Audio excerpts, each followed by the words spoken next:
கவனிச்சிருக்கீங்களா? ஒரே சிச்சுவேஷன்ல இருக்கிற 2 பேரு அங்க நடந்தத 2 விதமா சொல்லுவாங்க. ஒருத்தவங்க சொல்லுவாங்க, "அவங்களுக்கு நான் முக்கியமே கிடையாது. அவங்க என்ன சுத்தமா கவனிக்கவே இல்ல" அப்படின்னு. இன்னொருத்தவங்க சொல்லுவாங்க, "மேபி அவங்க கொஞ்சம் பிஸியா இருந்தாங்க போல இருக்கு. அதனால தான் அவங்களால சரியா பேச முடியல" அப்படின்னு. இது 2மே சரி மாரி தான் தோணும். இதுல ஒருத்தவங்க ரைட்டு, ஒருத்தவங்க தப்புங்கிறதெல்லாம் கிடையாது. இது ஏன் 2 மாதிரி படுது அப்படின்னு பார்த்தோம்னா, நம்ம பிரெயின் நடக்கிற எல்லா விஷயத்தையும் ஃபில்டர் பண்ணிட்டே இருக்கும். எத வச்சு ஃபில்டர் பண்ணோம் அப்படின்னு பார்த்தீங்கன்னா, நம்மளோட பாஸ்ட் எக்ஸ்பீரியன்ஸஸ், அப்புறம் பாஸ்ட் எக்ஸ்பீரியன்ஸஸ பேஸ் பண்ணி நமக்கு சில நம்பிக்கைகள பில்ட் பண்ணி வச்சிருப்போம்ல அது. அது போக நமக்கு இருக்கிற பயங்கள், இது எல்லாத்தையும் வச்சு ஃபில்டர் பண்ணும். இன்னும் ரொம்ப முக்கியமா, நமக்குன்னு ஒரு எக்ஸ்பெக்டேஷன் இருக்கும். இங்க என்ன நடக்க போது அப்படின்னு. அதையும் பேஸ் பண்ணி ஃபில்டர் பண்ணும். என்னலாம் பண்ணும் அப்படின்னு பார்த்தீங்கன்னா, சம்டைம்ஸ் நடக்கிறதுலேருந்து சிலத டெலீட் பண்ணிடும். சில விஷயங்கள பெருசாக்கி எக்ஸாஜரேட் பண்ணி சொல்லும்.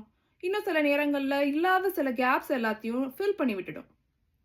இதனால தான் பார்த்தீங்கன்னா, அங்க என்ன நடந்தது அப்படிங்கிறத வச்சே 2 பேரும் சம்டைம்ஸ் நல்லா ஆர்க்யூ பண்ணி சண்டை போட்டுட்டு இருப்பாங்க. ஒருத்தவங்க பொய் சொல்றாங்க, ஒருத்தவங்க உண்மைய சொல்றாங்கன்னு கிடையாது.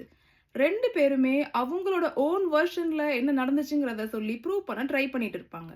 இதுலருந்து நம்ம என்ன தெரிஞ்சுக்கலாம்? நம்ம எல்லாருமே இங்க நடக்கிற லைஃப்ப சேமா பார்க்கறது கிடையாது. நம்ம நம்ம எப்படி இருக்கிறோமோ, அத மாரி தான் லைஃப்பையும், இந்த வேர்ல்டையும் நம்ம பார்க்குறோம். இத நம்ம நோட்டீஸ் பண்ணாவே, நம்ம தேவையில்லாத எமோஷன்ஸ்ல ஸ்டக் ஆயி, டைம வேஸ்ட் பண்ணி, எனர்ஜிய வேஸ்ட் பண்றதுலருந்து ஃப்ரீ ஆயிடலாம். தொடர்ந்து அடுத்த வீடியோல பார்ப்போம்.